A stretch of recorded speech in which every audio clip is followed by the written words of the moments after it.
Fala pessoal, sejam todos bem-vindos para mais um episódio do Papo Juiz, que é o podcast da Associação dos Juízes Federais de São Paulo e Mato Grosso do Sul. O nosso endereço no Instagram é @jufesp.oficial. Por favor, curtam, acione a sineta para que vocês fiquem aí atualizados sobre as nossas próximas postagens. Deem as suas sugestões, façam as suas críticas. Os seus comentários são muito bem-vindos para que a gente possa desenhar um programa, futuros episódios que possam atender aí as curiosidades, as necessidades de vocês que estão nos assistindo. Hoje, a gente vai falar sobre o ENAM, que é o Exame Nacional da Magistratura. Nós fizemos o segundo episódio desse nosso podcast sobre a prova, falamos um pouco sobre a nossa experiência, estávamos juntos, eu, o Everton e o Thales, são 3 colegas da Justiça Federal, falamos sobre a nossa fase de preparação para concurso e fizemos assim também um pouco de exercício de futurologia sobre o que os candidatos poderiam esperar da prova do ENAM. Esse episódio agora está saindo um pouco do formato que vocês estão, que a gente está acostumado a fazer, exatamente por causa a prova foi agora, domingo, então a gente queria já programar um episódio para fazer uns comentários sobre o que realmente aconteceu no dia da prova, exatamente para fazer um link aí, combinar com esse segundo episódio que a gente fez, fizemos um exercício de futurologia lá, e agora a gente vai fazer comentários sobre o que aconteceu realmente na prova e fazer um comentário também assim, sobre o que podemos esperar sobre o futuro do Exame Nacional da Magistratura. Então, assim, uma questão de logística, optamos por fazer nesse formato via videoconferência para que a gente pudesse entregar um episódio, entregar comentários sobre a prova dentro de um momento adequado. Então, hoje estou com o Everton aqui, que participou também do segundo episódio, também com umas 2 colegas muito queridas, a Milena, que trabalha comigo lá na subseção judiciária de Guarulhos, e trouxemos também, agradeço já de antemão, uma colega da Justiça do Trabalho, a colega Tâmara. Eu vou passar a palavra para a Milena, para vocês poderem se apresentar, e daí a gente dá continuidade aqui à nossa conversa. Milena? Olá, pessoal. Meu nome é Milena, eu sou juíza federal substituta aqui da Terceira Região, desde 2017. Atualmente trabalho na Quinta Vara Federal de Guarulhos, juntamente com a Etienne e com o Everton também. Muito obrigada pelo convite de vocês, um prazer poder dividir esse espaço com vocês para comentar sobre essa prova. Não, é uma honra, Milena. Muito bom trabalhar com você, como colega da Subseção Judiciária de Guarulhos, e também estar aqui ter a sua contribuição e a sua percepção sobre essa prova, sobre mais essa prova nesse concurso já tão difícil para a magistratura. Tâmara? Olá, pessoal, eu sou a Tâmara, sou juíza do trabalho aqui do Tribunal Regional do Trabalho da Segunda Região, que é o tribunal que pega São Paulo e Grande Capital. Sou juíza substituta desde 2019, fui aprovada no primeiro concurso nacional da magistratura, e desde então, né, exerço a magistratura aqui em São Paulo e Grande Capital, né, porque como juíza substituta a gente fica aí rodando um pouquinho, passeando, né, pelas circunscrições, o que é muito enriquecedor. Eu queria agradecer de coração o convite, me sinto muito honrada em fazer parte aqui do podcast, em poder, de algum modo, contribuir e acrescentar, de alguma forma, àqueles que nos assistem. Então, eu já deixo aqui os meus sinceros agradecimentos, me sinto muito honrada e espero poder participar outras vezes também. Já está de antemão convidadíssima, Tâmara. Nós que agradecemos, é um grande prazer aqui para a Jufesp ter a sua contribuição, você ter aberto aí um espacinho na sua agenda para conversar conosco e conversar também com o pessoal que nos assiste, e em particular porque você é da magistratura, mas de uma carreira diferente. Então você vai conseguir dar uma diversidade, né, que é o objetivo da ENAM, vai dar uma perspectiva diferente sobre a prova. Obrigadíssimo mesmo pela sua presença aqui. Everton?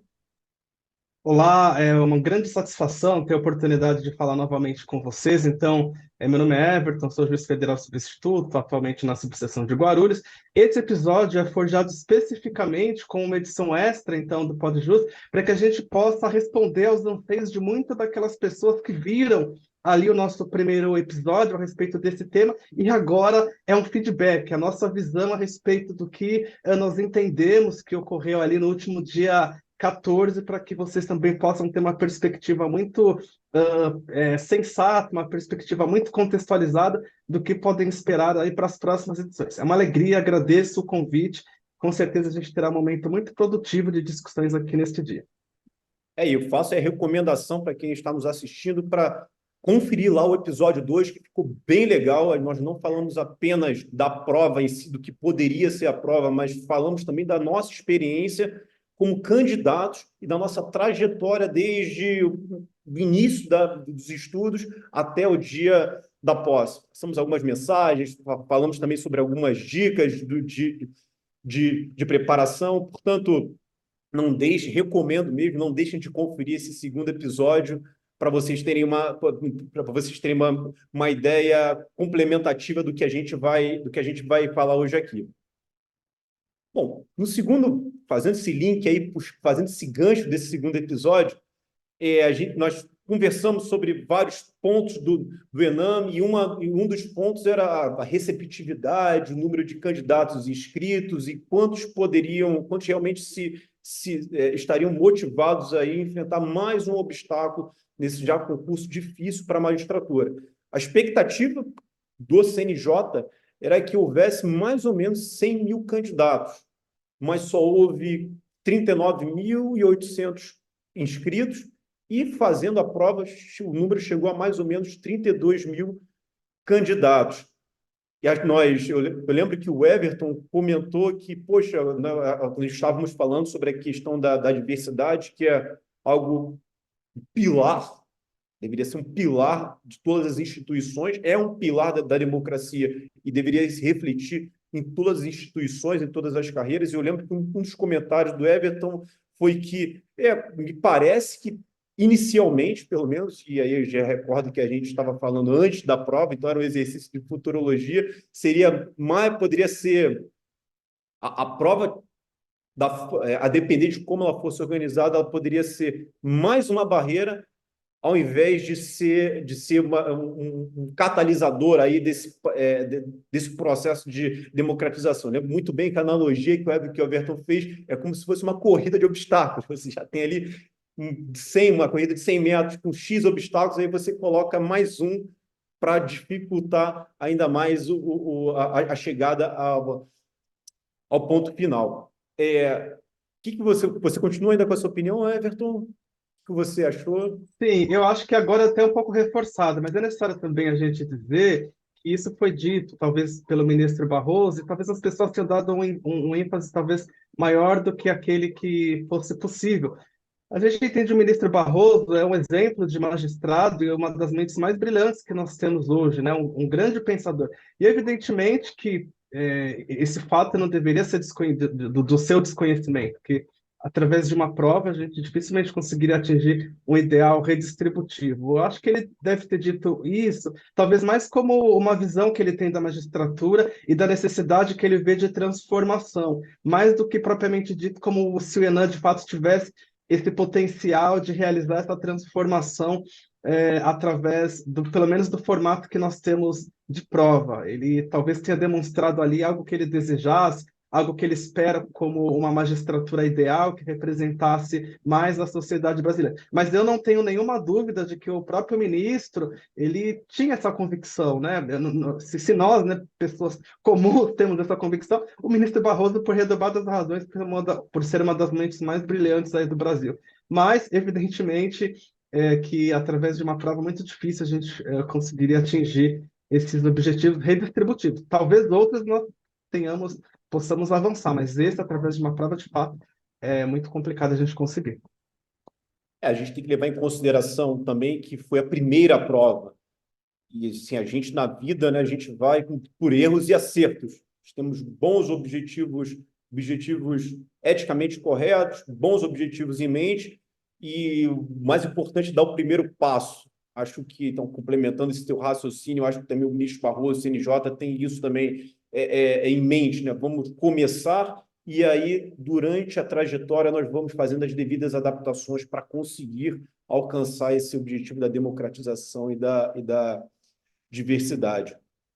Outro objetivo também dessa prova, e foi mencionado pelo ministro Campbell, era que se eles fosse possível selecionar candidatos vocacionados à magistratura.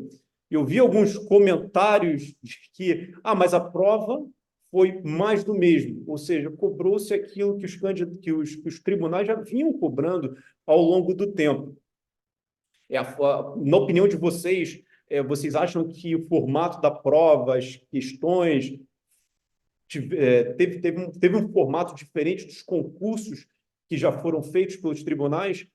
E vocês acham que realmente a prova, seja nesse modelo, seja no modelo modificado, conseguiria alcançar esse objetivo de selecionar candidatos mais vocacionados?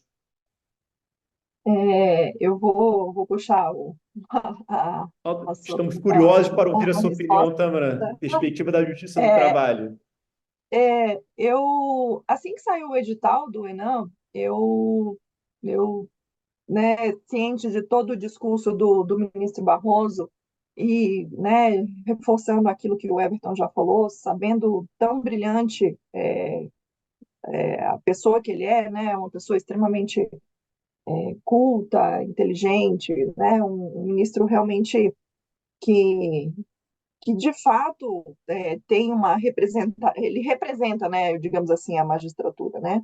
Então eu sabendo qual que era, né, a intenção dele com o concurso, eu fui olhar o edital e de cara, assim, eu já tive uma certa surpresa, porque se a gente está pensando né, em uma prova que selecione pessoas efetivamente voltadas à magistratura, pessoas que efetivamente, né, são vocacionadas a exercer a magistratura e que tenha uma representação da nossa sociedade, a primeira coisa que me vem à mente é um magistrado que esteja rente à realidade social, que seja conhecedor, né, da nossa sociedade, de como é, é a nossa política, é a nossa filosofia, é a nossa ética, como é a nossa cultura, quais as dificuldades que um magistrado, por exemplo, que é do Nordeste, faça um concurso no Rio Grande do Sul, qual a dificuldade que esse magistrado vai enfrentar diante, né, da diversidade cultural que a gente tem. Então, e aí eu me deparo com uma distribuição de questões em que direitos humanos e noções gerais de direito e formação de humanística são das matérias que têm menos questões. Então, a partir já do edital, isso já me chamou um pouco a atenção de uma forma não muito positiva, digamos assim, né? Porque eu acho que são essas matérias, eu vou falar com mais propriedade da área, né, trabalhista, e aí eu vou pedir desculpa, porque realmente eu sempre estive focada para essa área, então eu não sei muito em relação à área estadual e nem à área, né, da magistratura federal comum. Eu vou falar um pouco mais voltado aqui para a área trabalhista. No nosso concurso, são matérias que caem na primeira fase, caem também na segunda, mas são matérias, digamos assim, que a gente chama de matérias periféricas, né? Não são as matérias pesadas no nosso concurso. Então, e eu acredito que isso se repita também nos demais ramos da magistratura. Então, eu acredito que para se alcançar em uma prova objetiva, que, na minha opinião, já não é o melhor formato para se alcançar essa diversidade, essa seleção de pessoas efetivamente vocacionadas à magistratura, em uma prova objetiva, eu acredito que essas deveriam ser, pelo menos, as questões ou as matérias com maior quantidade. Então, a partir já do edital, eu já senti assim um certo desvio de rota, né, do que efetivamente estava se buscando. E aí, pensando na prova em geral, aí eu vou dizer o que você já disse, Etienne, Eu senti uma prova muito mais do mesmo, né? Uma prova que, que repete a primeira fase dos concursos, né? Que repete o formato, que repete o que a gente já tem na primeira fase. Então, se a intenção era ser uma prova para selecionar algo diferente, ela deveria, no mínimo, se apresentar de uma forma diferente do que nós já temos. Se a gente já tem uma primeira fase que tem o mesmo formato, tem o mesmo tipo de questão, com o mesmo direcionamento que nós tivemos nessa, então eu acredito, na minha visão, que o objetivo que se propôs não será alcançado. Na verdade, vai ser essa prova, na minha opinião, ela se apresenta não como algo a democratizar, mas talvez até mesmo a dificultar essa democratização. Então, na minha visão, e aí, sem, óbvio, abordar a questão especificamente da Justiça do Trabalho, que a gente ainda vai falar um pouquinho mais à frente sobre isso. Sim, sim, e no caso da magistratura do trabalho em particular, já existe o exame nacional para a carreira. Poderia ser adaptado alguma coisa já nesse concurso nacional, né? Eu lembro que eu li Exatamente. os comentários, houve uma publicação do Conjur sobre a prova do Enem, e o desembargador Paulo Fontes, que é aqui da terceira região, ele comentou que ele elogiou o concurso, isso foi antes da prova, né? Elogiou a prova, mas ele fez a seguinte ressalva: seria importante que a prova fosse feita de acordo com os específicos ramos da magistratura, a fim de que esses objetivos que se quer alcançar possam ser possam ser alcançados de uma forma mais fácil.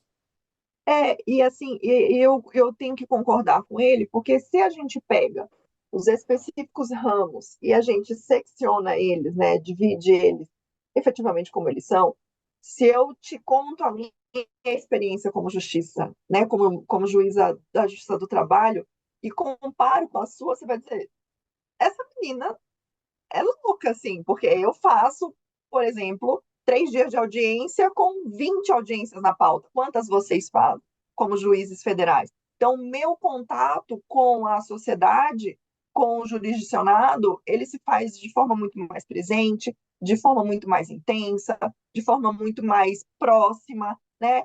Tem todo um fundo de princípios, tem toda uma principiologia, tem toda uma dinâmica na justiça do trabalho que se diferem muito, por exemplo, de quem está na justiça federal ou de quem está na justiça comum. Então, será que a minha vocação como, né, como magistrado do trabalho é a mesma vocação do Etienne como magistrado federal, como da Milena, como do Everton? Será? E, Será e, que a e, minha forma de vocação não é É. distinta da forma de E, vocação do Everton, por exemplo, que é quem eu realmente mais conheço aqui entre vocês? Então, somos pessoas diferentes. Sou uma pessoa muito mais, né, comunicativa, gosto muito mais de estar em contato com o público. O Everton, ele pode ser um pouco mais quieto, mas ele é tão vocacionado quanto eu sou.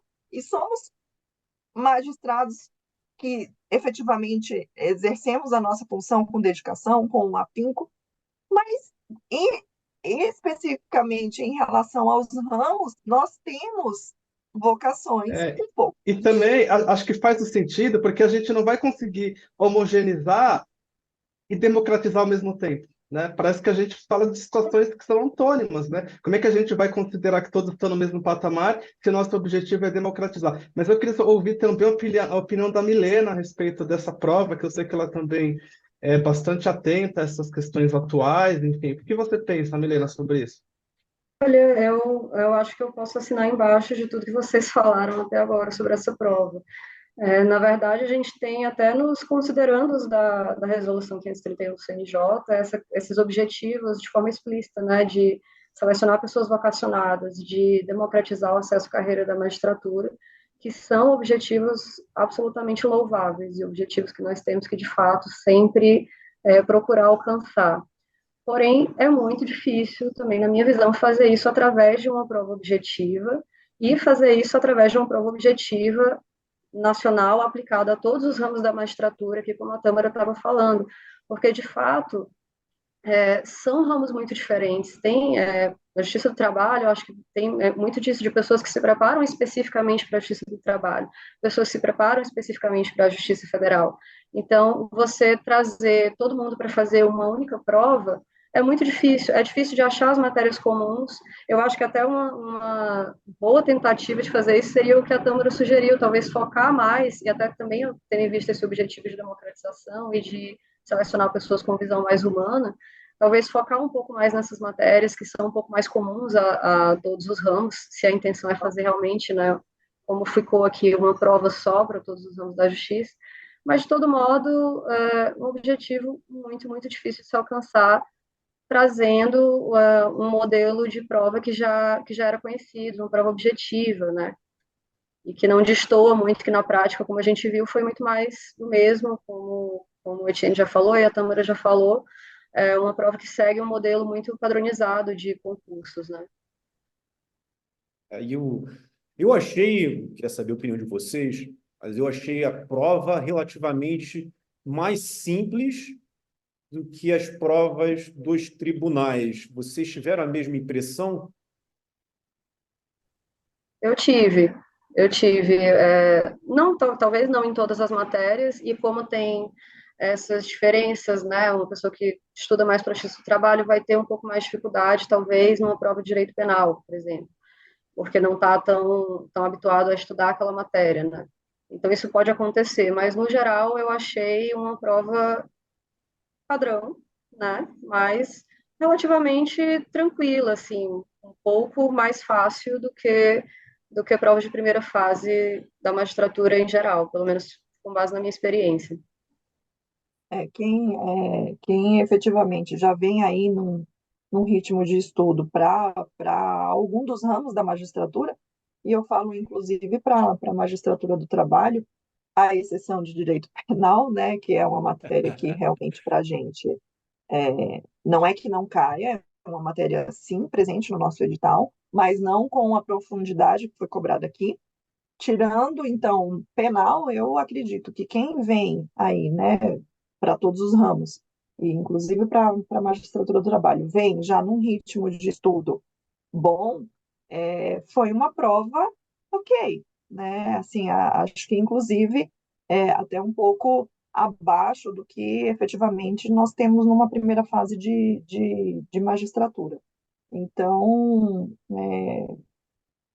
foi cobrado o que efetivamente é cobrado em prova de primeira fase, letra de lei, um pouco de jurisprudência, e seguindo a forma que é a FGV, aqueles casos, né, aqueles casinhos que eles contam uma historinha e pedem para você ali fazer a aplicação da lei, é o caso concreto, e às vezes nem é a lei, é o caso concreto, é a pura letra da lei mesmo.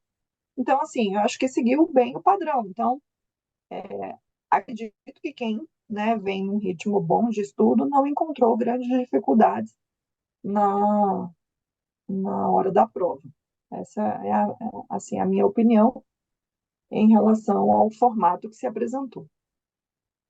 Beleza. E eu concordo com a Milena e concordo com a Tâmara, não tenho mais muito o que acrescentar, tendo em vista que as apreciações que elas fizeram, acho que de uma forma geral, expressa muito bem o que aconteceu. Não, também confirmo, tive também essa mesma impressão, a prova relativamente mais simples do que as provas de primeira fase dos tribunais. Eu dou aula para preparatória para concurso e realmente o nível de dificuldade foi abaixo do que a gente tem visto nos concursos, de forma que aquela pessoa, como a Tâmara bem pontuou, a pessoa que já estava indo para a segunda fase, já estava, de repente, eventualmente, já até passou para algum oral, não teve qualquer dificuldade em fazer, em alcançar os 70% de acerto dessa prova, que é o requisito mínimo para você estar habilitado para os próximos concursos. Agora, sim, Etienne, só acrescentando, veja que eu não sei o que vocês conversaram aqui no episódio anterior em relação a dicas para quem, né, está começando a fazer concurso, mas o que a gente tem de comum é que as pessoas comecem a fazer a prova de primeira fase muito antes de estarem efetivamente prontos para passarem nessa primeira fase. ir pegando o ritmo de prova, para ir sentindo, para ir, né, tendo contato ali. Então, veja que essas pessoas, elas já encontram uma primeira barreira, que é essa prova. Ou seja, se tem pessoas que começaram, né, a estudar agora e querem começar a ter contato com as provas de primeira fase, se inscreverem, estarem participando do concurso, essa prova ela acaba por impedir. Porque a pessoa que não conseguir alcançar os 70% aqui, ou 50%, vai estar impedido de estar em contato efetivamente ali com as provas de primeira fase. E aí, né, será que a gente mais uma vez não se desviou do objetivo? E também, dentro do que você diz, acaba gerando mais assimetria, porque uma das principais formas de injustiça é você tratar pessoas em situações diferentes da mesma forma. Veja, a realidade para alguém que está estudando para trabalhista, que agora vai ter que se debruçar sobre talvez livros, ainda que resumidos de direito penal, vai colocar essas pessoas em desvantagem quando em perspectiva, por exemplo, com aquelas pessoas que estudam para magistratura estadual. Não sei se faz sentido isso. Não, faz todo sentido. Até porque, como eu comentei, não é que penal não caia no nosso concurso, cai, mas com uma profundidade, com uma abordagem assim, infinitamente diferente do que foi nessa prova. É, veja que se a gente somar as 12 questões de penal, mais as duas questões de direito constitucional que abarcou o processo penal, nós temos 14 questões de uma prova de 80, que significa 17% de uma prova, que para um dos ramos Não. é, é assim, é praticamente colocar uma barreira a mais para quem está se preparando para a área trabalhista, né? Você está dificultando o acesso, você está trazendo uma situação é, que pode até impedir que, né, as pessoas que efetivamente são vocacionadas para a justiça do trabalho alcancem o objetivo delas, né? Então, a gente pensa aí que a gente pode ter, né, para passar na prova são 56 acertos, então a gente teria aí é,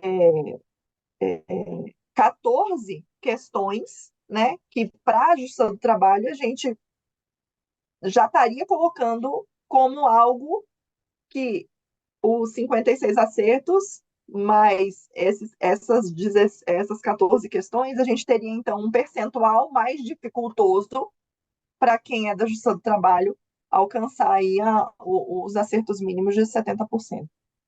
E fora o fato de que direito do trabalho e processo do trabalho foram duas questões dentro de direito constitucional. E duas questões que, para quem é da área trabalhista, assim, é, eu vou até pedir perdão para quem discorda de mim, mas para quem é da área trabalhista, não mede o menor conhecimento, não mede a menor vocação, não mede o que se quer se medir com essa prova. Então, eu penso assim, que para todos os ramos, sim, é mais uma prova, mas para quem é do ramo da área trabalhista, é realmente algo a se repensar essa prova. Se Mas repensar de forma. parece que também para federal restou um pouco prejudicado, se você analisar toda a prova, que de fato ele privilegiou, ainda que indiretamente, não estou dizendo que a FGV buscou beneficiar um grupo, mas indiretamente acabou privilegiando quem estuda para carreiras estaduais. Você acha, Milena, que poderia ser um caminho, por exemplo, para equalizar e deixar difícil para todo mundo, colocar mais questões trabalhistas e questões também atinentes à magistratura federal, por exemplo, 10 questões de previdenciária e 10 questões de direito do trabalho? Você acha que poderia funcionar, pelo menos para Aí, equalizar ou não? se caíssem 10 questões de direito do trabalho, eu teria muita dificuldade de passar nessa prova, sinceramente. Mas sim, eu acho, pelo menos do que eu analisei da prova, a gente vê um foco muito maior em matérias que são mais afetas à justiça estadual. Aqui obviamente, eu acho que a justiça do trabalho talvez tenha sido a mais prejudicada no todo, mas também para quem estuda de forma mais focada na magistratura federal, vai ter ali algumas matérias que não estão no nosso dia a dia, não estão na nossa prática, que a gente não foca tanto na hora que está estudando, né? Que a gente desvia, por exemplo, mesmo em direito penal, a gente vai estudar determinados crimes de parte especial, de legislação especial, enquanto que para a magistratura federal e para a magistratura estadual a gente vai estudar outros. Então, quem sabe, né? O problema é que se a gente colocasse muitas questões de direito do trabalho, muitas questões que são mais pertinentes à magistratura federal, aí a prova ia ficar muito difícil para todos, né? Não, E eu perfeito, acho com que essa nem certeza. é a intenção, né? Eu acho que, na verdade, a intenção é, é outra e passa por aquilo que eu falei no início. Eu acho que passa por a gente ter uma prova que ela esteja muito mais voltada ali para a questão de noções gerais de formação e humanística, né?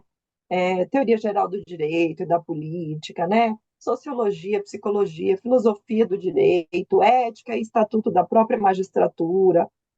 São temas tão sensíveis para a magistratura, né? O multiculturalismo dentro de direitos humanos, controle de convencionalidade, que está dentro de direitos humanos, e que foram as matérias, né, que tiveram menos questões e que nem passaram perto disso, na verdade. Não, beleza, adorei ouvir aí as impressões de vocês sobre a prova em si, mas agora eu queria que cada um falasse um pouco sobre as matérias que compuseram aí a prova do Enem. Everton, você pode comentar um pouquinho sobre a sua impressão sobre direito constitucional e administrativo?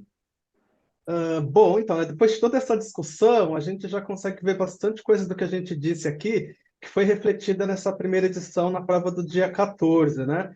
Se a gente, então, inicialmente, né, a gente sabe que o objetivo, pelo menos do formato das questões, de acordo com o que foi mencionado pelo ministro Mauro Campbell, que é diretor da Infam, que seriam questões ali problematizadas, que visariam, pelo menos, refletir aquilo que os juízes e as juízas enfrentam no seu dia a dia. Então, a gente esperava, pelo menos em relação ao formato das questões, que tivessem questões que, de fato, ali colocassem o candidato para pensar, sentar na cadeira da juíza, na cadeira do juiz e tentar resolver as questões de acordo com aquilo que, de fato, acontece na prática.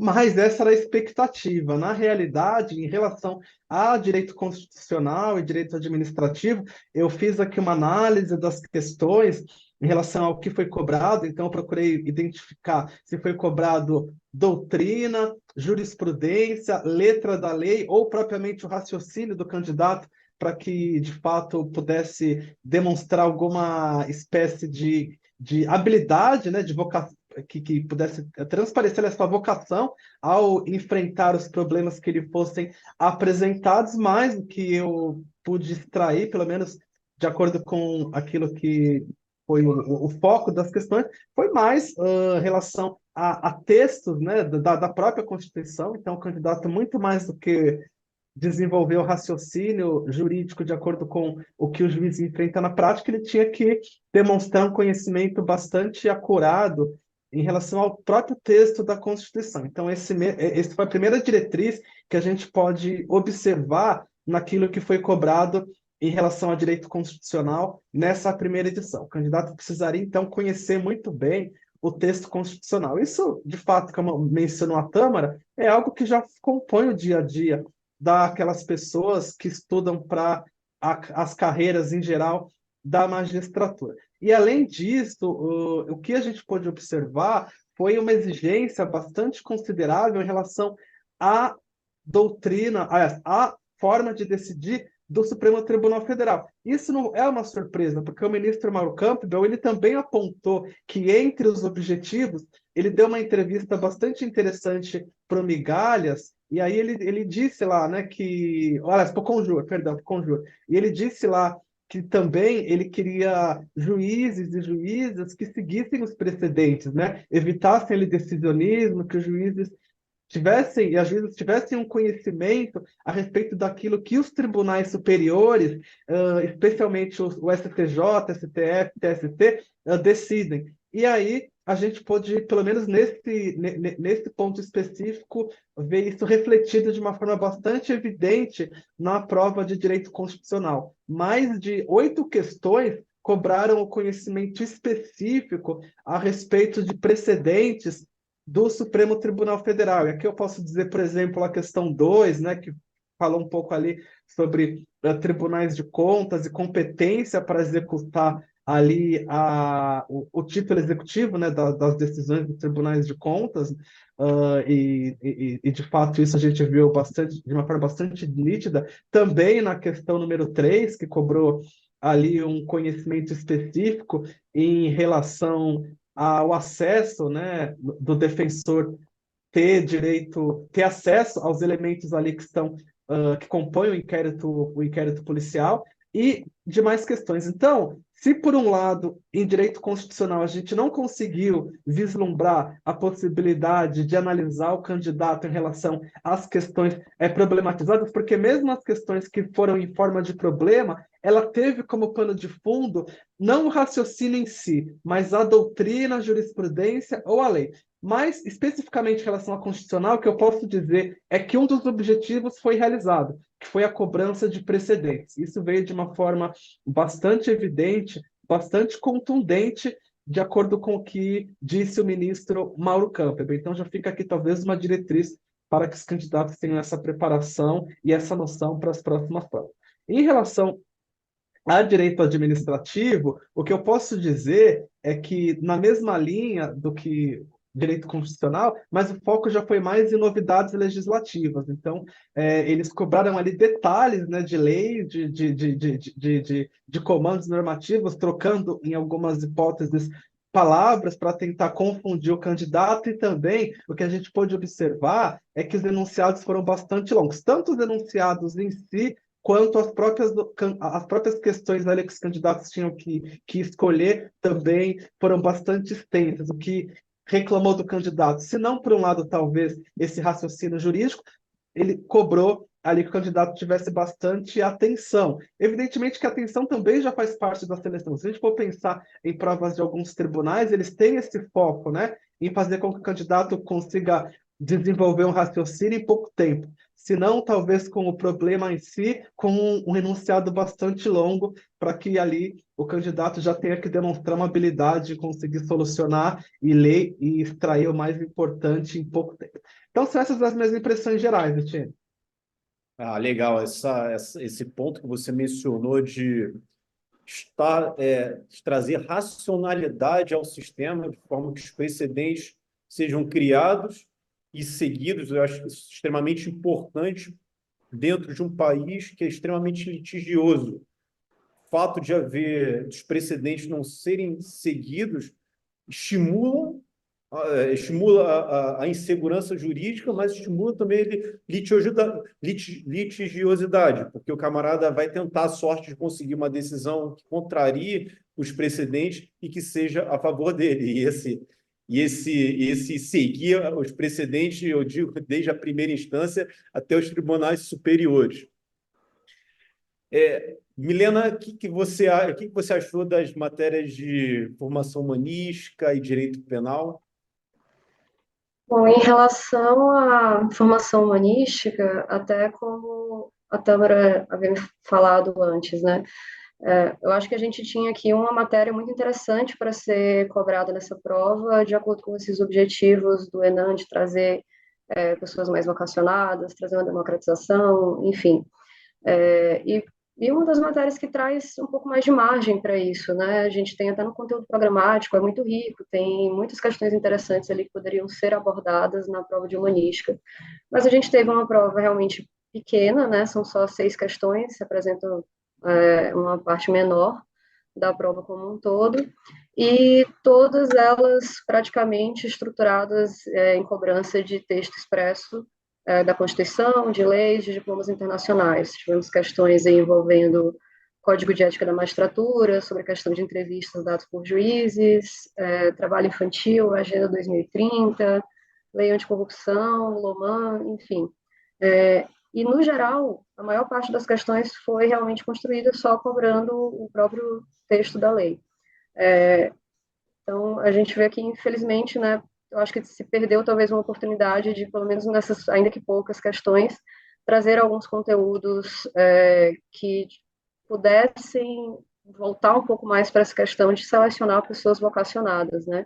A gente teve uma questão que destoou um pouco, foi isso, uma questão sobre princípios da conduta judicial de Bangalore, que trata um pouco de motivação e fundamentação das decisões judiciais, fala sobre formação continuada, sigilo do processo, sobre independência judicial.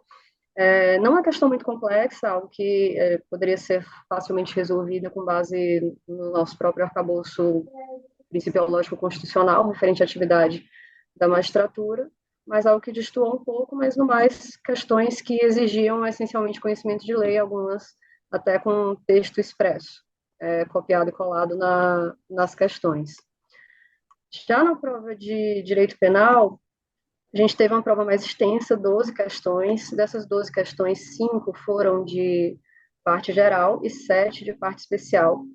Na parte geral, a gente teve 2 questões envolvendo a aplicação de lei penal no espaço, questões envolvendo reincidência também, 2. Uma falava mais sobre dosimetria, mas poderia ser resolvida essencialmente com o conceito de reincidência, com as normas sobre reincidência, e uma sobre prescrição.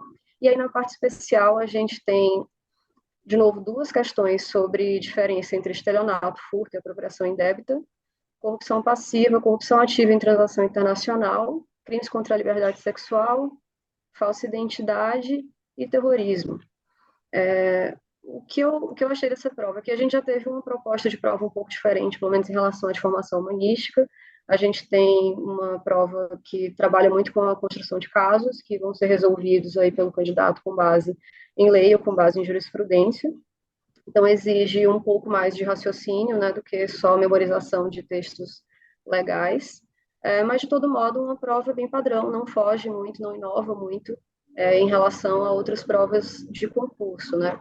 O que me chamou a atenção foi que alguns temas são repetidos, né, a gente vê tanto nas questões de parte geral quanto de parte especial, repetição de temas. Não são questões iguais, evidentemente, são questões diferentes, estruturadas de formas diferentes, mas temos ali uma questão sobre extraterritorialidade, uma sobre territorialidade, as 2 questões envolvendo essa diferença entre estelionato, furto e apropriação indébita, também em casos diferentes, com respostas diferentes, mas me chamou a atenção essa repetição de temas e parece, para mim, eu fiquei com a impressão de que se a gente trata aqui, né, de uma prova que vai ser aplicada à magistratura como um todo, talvez fosse interessante focar um pouco mais em parte geral, porque aí você consegue abranger coisas que interessam a pelo menos o maior número de candidatos, independentemente do ramo, e poderiam ter sido explorados mais temas, aí temas de parte geral mais interessantes, ao invés dessa repetição, né, parece que a prova tentou ficar realmente muito embora através de estudos de caso, mas muito em lei, em jurisprudência, sem envolver muita doutrina, sem envolver nada muito polêmico, o que, assim, talvez uma prova segura, digamos assim, né, que não dá muita margem a anulações. E as questões de parte especial, a gente vê realmente essa predominância de temas que são mais afetos à justiça estadual, né, crimes que são mais recorrentes na justiça estadual do que na justiça federal. Aí, só para pegar o gancho do Everton, em relação à prova de direito constitucional, nós temos também duas questões envolvendo processo penal, especificamente, né, na prova de direito constitucional, uma questão sobre presunção de inocência, cobrando jurisprudência. Eu acho que aqui, na verdade, essas 2 questões seguiram exatamente o que o Everton já falou em geral da prova de constitucional, né, o conhecimento de jurisprudência, com essa, talvez, precisamente com essa intenção, né, de selecionar pessoas que conheçam e que sigam os precedentes, algo que é, de fato, muito importante, né, na seleção de juízes. Aí uma questão sobre presunção de inocência e outra bem padrão sobre diferença entre flagrante preparado e flagrante esperado, algo que a gente vê, eu acho que em quase todas as provas, né? Mas a sensação geral dessas provas foi essa. Uma prova que não diverge muito de qualquer outra prova de concurso, bem no estilo realmente da FGV, né? E um foco muito grande em lei e jurisprudência. Você estava falando do foco na justiça estadual, mas a tendência não, o histórico da FGV é de provas, quando se fala de magistratura, de provas de TJs, provas de magistratura estadual. As primeiras provas de magistratura federal foram feitas, acho que a prova do TRF1, cerca de um ano e meio. Ou seja, então, só fazendo esse comentário, corroborando aí o que você acabou de dizer, mas também fazendo um exercício de futurologia para a segunda prova do Enem, pessoal que está nos assistindo e vai fazer a prova, vai ser agora no segundo semestre. As bancas tendem a seguir determinados é, é, de- ah, determinada forma, digamos assim. Cada banca você vai pegar tem um formato diferente de prova. Como você já Sim. conheceu, você candidato já conheceu como a prova, como a FGV faz a prova do Enem, baseie-se nessa prova para você reformular a sua estratégia para a próxima prova, que será agora no segundo semestre. Perfeito, obrigado pelos comentários, Milena. Tamara, você pode falar um pouquinho sobre processo civil e civil? Eu gostaria muito que você falasse sobre direito do trabalho, processo de trabalho, mas infelizmente nessa ocasião é, não posso lhe Eu dar esse prazer, mas falaria com muito amor e carinho, que são as matérias que mais afagam o meu coração, juntamente com direitos humanos e formação em humanística também, que eu amo, eu realmente tenho uma predileção. Não que eu também não goste muito de processo civil, aliás, o direito como um todo, ele me encanta muito. É, eu sou pós-graduada em processo civil, né? Podia ser em direito processo de trabalho, mas é em processo civil, então é uma matéria também que eu tenho muito apreço. A prova de processo civil, o Everton falou, né, que a de constitucional teve um pouco ali de enfoque em precedentes, e a minha visão sobre a prova de direito de processo civil é assim bem díspare da de constitucional. Foi uma prova eminentemente com texto de lei, muito embora a FGV tenha seguido o padrão dela, né, de contar aquelas historinhas e vir com as questões para que se faça a análise, as historinhas estavam ali muito mais, digamos assim, para talvez fazer com que o candidato achasse que a história estava ali para confundir, mas quando você ia efetivamente para as questões, era basicamente texto de lei. Poucos casos em que efetivamente você tinha que fazer uma análise do caso para, né, e fazer a, a aplicação da lei ao caso concreto, né?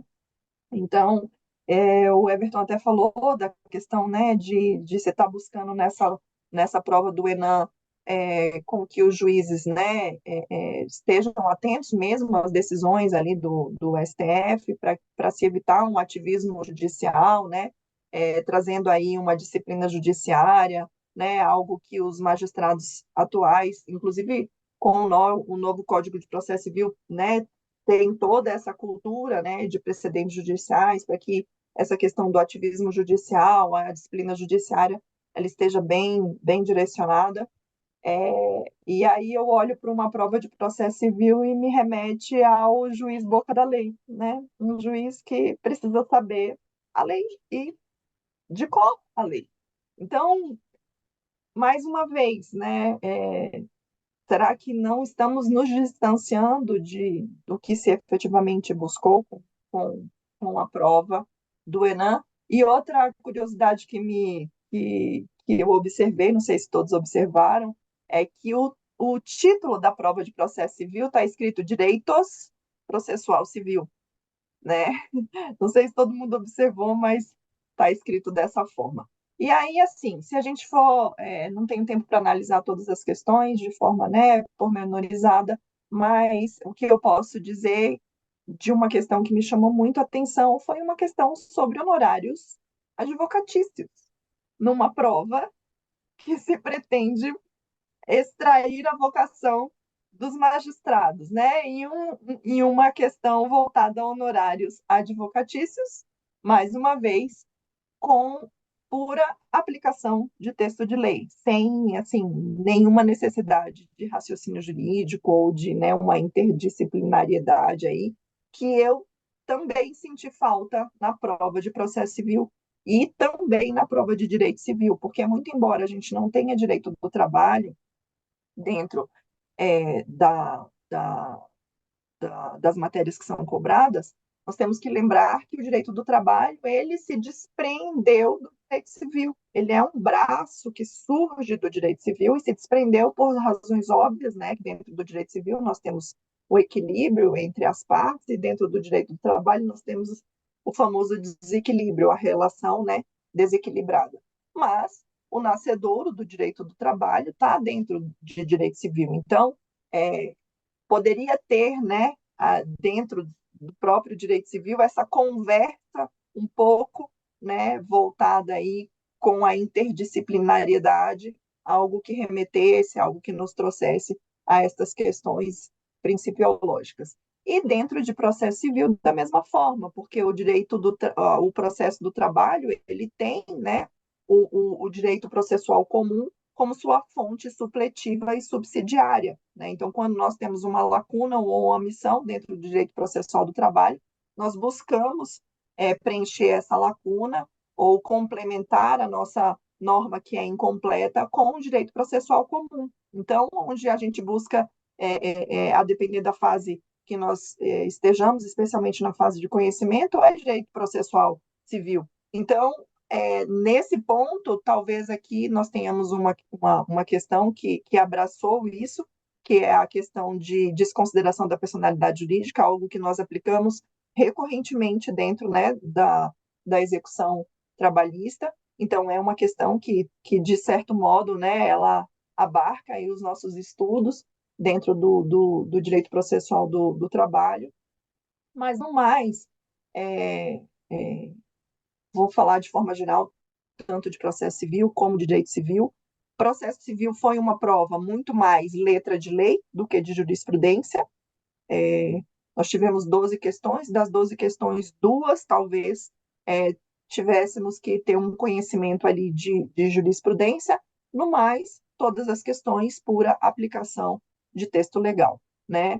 Nós tivemos aplicação do artigo 785, que é aquele artigo que prevê a possibilidade da parte, diante de um título extrajudicial, que reúna todos os requisitos para se executar, escolher entre o processo de conhecimento ou o processo executivo. Tivemos o artigo 85, que é o dos honorários advocatícios, tivemos o artigo 1113, que fala dos efeitos no caso de concessão de tutela de urgência no próprio seio da sentença. Então, foram questões muito mais de texto de lei do que de efetivamente raciocínio jurídico ou de conhecimento de jurisprudência. A prova de direito civil, especificamente, eu achei uma prova leve, se assim eu posso dizer. Acho que foi uma prova que até com conhecimento, até um conhecimento mediano, digamos assim, né, do nosso sistema jurídico mesmo, ou até mesmo da forma como o nosso Código Civil foi pensado, se conseguiam resolver as questões que foram propostas, e mais uma vez também dentro de direito civil se cobrou muito mais o texto de lei, como, por exemplo, a questão, eu estou com uma prova tipo 1, que é a questão 58, que fala sobre, que trata, abarca ali a temática de imputação ao pagamento. Nessa questão, é texto de lei puro e simples. Artigo 355 do Código Civil responde essa questão em frações de segundo, né? Da mesma forma, a questão que tratou de prescrição, também puro texto de lei, que é a aplicação do artigo 192, que diz, né, que os prazos prescricionais não podem ser alterados por convenção das partes. Tivemos aí uma questão de direito civil que tratou da escada pontiana, né, dos planos ali de existência, validade e de eficácia, até por um raciocínio jurídico, você lendo a questão, seria até razoavelmente simples resolver essa questão. Tivemos uma questão também de Estatuto da Pessoa Idosa e do Estatuto da Criança e do Adolescente, também mais do mesmo, também questão com puro texto de lei. Então, assim, a minha análise é que nós tivemos uma prova que muito mais se assemelha com a primeira fase do que com uma prova que consiga extrair do candidato se esse candidato é realmente um candidato vocacionado para a magistratura. Então, eu penso que para o futuro talvez seja o caso de se repensar até o formato em que foi feita essa questão, porque como o Etienne falou, a FGV seguiu o que é o padrão dela. Assim, ela não fez a prova pensando naquilo que era proposto para essa prova. Ela foi lá no banco de questões dela, de processo civil, selecionou 12 e colocou aqui. Dentro de direito civil, a mesma coisa. Foi dentro do banco de questões dela, selecionou as questões e colocou aqui, sem pensar muito nessa questão da interdisciplinariedade, dentro da questão de um raciocínio jurídico necessário para um magistrado decidir um caso concreto, a necessidade de se conhecer a jurisprudência, fazer o confronto da jurisprudência com o texto de lei puro e simples para análise de um caso concreto, trazer um distinguish, né? Trazer a aplicação de um precedente judicial para um caso concreto, para ver se o candidato tem essa habilidade de raciocínio jurídico. Então, na minha opinião, tanto a prova de processo civil como a de direito civil são provas que fazem mais do mesmo e seguem o puro padrão simples das questões da FGV. Na minha opinião, é isso. Maravilha, maravilha. Obrigado aí pela análise. Eu vou falar um pouquinho sobre direitos humanos e empresarial. Em direitos humanos, eu achei uma prova relativamente um pouco mais difícil para o padrão de que é cobrado para a magistratura pelos tribunais, porém uma prova um pouco mais fácil do que é cobrado para a defensoria e MPF, por exemplo. Foi uma prova que cobrou muitos casos práticos da Corte Interamericana de Direitos Humanos, um pouquinho, teve uma mistura de jurisprudência da Corte Interamericana de Direitos Humanos, um pouquinho dos tratados e um pouquinho sobre teoria. Uma questão que me chamou a atenção e que vai ao encontro do que o Everton falou, que a Tâmara também comentou sobre os precedentes, e também sobre o que o ministro Campbell falou, que a intenção é ter juízes que compreendam os precedentes e apliquem os precedentes. Ela falou sobre alguma questão sobre a teoria do duplo controle, que é a aplicação, basicamente a aplicação da jurisprudência da Corte Interamericana de Direitos Humanos, dos tratados internacionais, juntamente com a análise da constitucionalidade, né, fazendo uma análise da concordância daquela norma com a Constituição e também uma análise da convencionalidade, né? Ou seja, se aquela legislação também está de acordo com os tratados internacionais que o Brasil é signatário. Eu achei interessante porque nós, juízes, houve recentes pesquisas empíricas dizem que os juízes não citam muito os precedentes das cortes internacionais, nem muitos tratados, inclusive os tribunais superiores não fazem isso. Porém, é sabido que quando se fala de direitos humanos, tem que haver esse duplo controle, o controle de convencionalidade e o controle de constitucionalidade. Achei interessante essa questão porque vai bem ao encontro dos objetivos, pelo menos nesse ponto, dos objetivos da prova. Com relação ao direito empresarial, foi basicamente o Código Civil, achei uma prova bem simples, 6 questões, lei seca e jurisprudência, casinho que você aplica a legislação, se você domina a legislação, basicamente o que o Código Civil fala naquela parte empresarial, que são poucos dispositivos, o candidato conseguiria transitar bem e pontuar bem nessa parte da prova, um pouquinho de jurisprudência, e o mais importante, não caiu muito daquelas leis esparsas, né? Tipo lei da sociedade, de sociedade anônima, que era um grande complicador, quando se fala de direito empresarial das provas dos TJs e TRFs, e acredito também nas provas da magistratura do trabalho. Portanto, o candidato que soubesse bem os poucos dispositivos do Código Civil que falam sobre direito empresarial, personalidade jurídica, enfim, esse transitaria bem, pontuaria bem na matéria de direito empresarial. Vamos caminhando agora já para o fim desse episódio. Eu queria saber, no episódio anterior, a gente fez um exercício de futurologia para a prova que aconteceu domingo. A prova aconteceu e hoje a gente já tem mais ou menos um senso, uma ideia do objetivo, para o que veio a prova do Exame Nacional da Magistratura. A pergunta que eu lanço aqui para vocês, que eu queria ouvir de vocês, é o que a gente pode... A próxima prova vai ser agora no segundo semestre, possivelmente no dia 20 de outubro. Bom, o que vocês acham que a gente pode esperar para o futuro do Enem? E qual a dica que vocês deixariam de preparação para os candidatos para essa segunda prova, tendo em vista essa experiência de domingo? Alguém? Everton?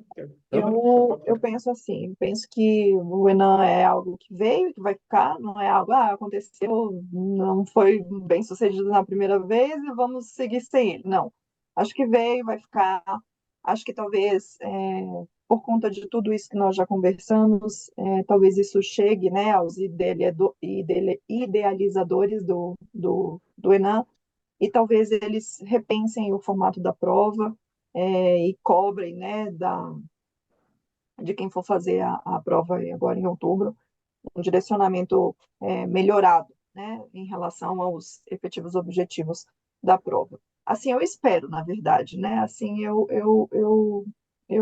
penso que deva ser. Em relação a quem está estudando e se preparando, eu acho que manter o foco, né, quem estuda para o Enem, quem estuda para magistratura, se prepara de forma global, é algo que está aí, veio para ficar, é mais uma fase, tem que se prepara para essa prova da mesma forma como se prepara para uma primeira fase de magistratura, né? Esse é o recado que, pelo menos, eu deixaria para quem tá aí no caminho. Eu me prepararia dessa forma, estudando como se essa prova fosse mais uma primeira fase que eu tivesse que passar. É isso. É uma prova que vai cobrar jurisprudência, vai cobrar lei, e para isso a gente já está se preparando, que é para a primeira fase, então vamos fazer mais uma primeira fase, e é o que temos e vamos que vamos. Eu acho que tem que ser nesse espírito, nesse foco, que os candidatos devem permanecer. Beleza, obrigado. Everton? Não, deixa a Milena falar primeiro, depois eu falo depois dela. Vai lá, Milena. Tá, maravilha. Bom, Milena? eu acho assim, como tudo que nós discutimos aqui hoje, eu acho que são opiniões gerais sobre essa prova, né? É o que a gente vê de comentários de muitas pessoas, então parece que foi uma impressão bem uniforme que essa prova causou. Eu acho que é possível que haja uma correção de curso, assim, para uma próxima prova do Enem, para que ela, de fato, se aproxime um pouco mais daquelas finalidades, daqueles objetivos. Não sei, né? Eu gostaria de ver, numa próxima prova, um pouco mais, talvez, de conhecimento de base, que é que é mais compartilhado entre todos os ramos e que, por incrível que pareça, às vezes falta, mesmo candidatos que são aprovados. Talvez isso fosse um ponto interessante, sabe, para o Enem abordar. Algumas coisas mais conceituais, que você vê, às vezes, um candidato em prova oral, ele ainda não tem algumas noções básicas muito certas de constitucional, de civil, de penal, enfim. Eu acho que isso se aplica a todas as matérias. Não sei se é o que vai acontecer, não sei se vai haver essa correção de curso que eu imagino, mas eu acho que, de qualquer forma, é bem isso que a Tamara falou, é mais uma fase. Essa prova foi o quê? Foi mais uma prova objetiva que você tem que fazer para passar no seu concurso de magistratura, não destoou das outras, como a gente já tinha até comentado no começo, não foi uma prova até no mesmo nível de dificuldade que uma prova de primeira fase de magistratura costuma ser. Então, vai ser mais uma prova que você vai ter que fazer, talvez, né, agregando coisas que você não vai estudar para a sua primeira fase, mas eu acho que é muito importante manter o foco, né, manter o foco naquilo que você quer nos estudos para o que você quer, você vai trazer ali um pouquinho, talvez, de algo que não está bem dentro, mas também não precisa parar tudo e, tipo, vou estudar para a justiça estadual agora, né, assim, para as matérias da justiça estadual. Continua no seu foco que vai dar tudo certo. Bom, em relação ao que esperar do futuro, né, para as próximas edições, acho que a gente pode dividir em um futuro imediato, em médio futuro e no futuro de longo prazo. Eu acho que em curto prazo provavelmente, talvez seja o que a Tamara disse, talvez eles vão aí continuar já se servindo do banco de dados que eles já possuem, considerando que a próxima edição já se avizinha. Em médio prazo, talvez haja uma evolução, como a Milena comentou, talvez eles aprendam com base naquilo que eles já estão fazendo, e em longo prazo, talvez a gente veja a extinção do Enan, se não conseguirem esses objetivos que a gente mencionou, porque acho que, como a gente disse no começo, né? São pessoas ali de bastante conhecimento, experiência de vida, que provavelmente vão, se não conseguirem caminhar, chegar à conclusão de que o que nós temos representa apenas aquilo que os tribunais já fazem, mal ou bem, né? Aí não vai haver sentido para que a gente fique com mais essa barreira, se não vai promover nenhum tipo de ganho, direto ou indireto, para a sociedade e para o judiciário. Já em relação às dicas para as próximas edições, eu faço coro ao que já disse a Tâmara. A Tâmara é uma servidora de carreira, já com bastante experiência, juíza do maior tribunal trabalhista do Brasil. A Milena também passou em todos os concursos possíveis do Ministério Público Estadual, a Ministério Público Federal, de Defensoria, Magistratura, que com certeza as dicas dela são muito mais profícuas e produtivas do que a minha. Basta ouvir o que elas falaram, que com certeza já estarão aí no bom caminho. Obrigado, Everton. As minhas impressões são bem parecidas com as de vocês. Eu acho que o futuro do Enem deve haver uma correção de curso. A gente acho que é um projeto que veio, pelo menos em princípio, para ficar. A intenção é que permaneça, e eles, acho que a intenção, o que está na cabeça, né, do CNJ, de quem formulou essa ideia de que vamos começar e aí, ao longo do caminho, nós vamos consertando, fazendo os devidos ajustes para que a gente alcance os objetivos pelos quais motivaram a criação do Enem.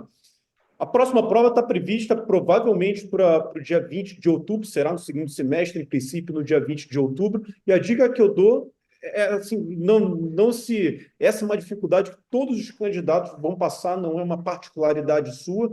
Obstáculos na vida são normais, você vai passar no concurso, com certeza, e você vai continuar tendo obstáculos, eles só vão mudar de lugar, mas eles vão continuar a aparecer, inclusive no exercício da profissão. Portanto, encarem o Enem como uma oportunidade de amadurecer para o exercício da carreira que vocês tanto sonham, que é se tornarem magistrados. Portanto, estudem a prova, corrijam a sua metodologia, a sua estratégia de preparação, para que na próxima prova, em outubro de 2024, vocês possam pontuar melhor e, se Deus quiser, conseguir alcançar os 70% e estarem já habilitados para as provas dos tribunais.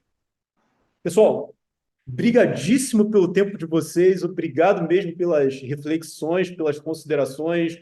A gente montou esse episódio nesse formato, meio que de última hora, exatamente para tentar passar para quem está nos assistindo uma informação de primeira mão, bem próxima à prova, para que dê tempo de digerir, de se preparar para a próxima prova. Então, obrigado aí pela flexibilidade de todos vocês.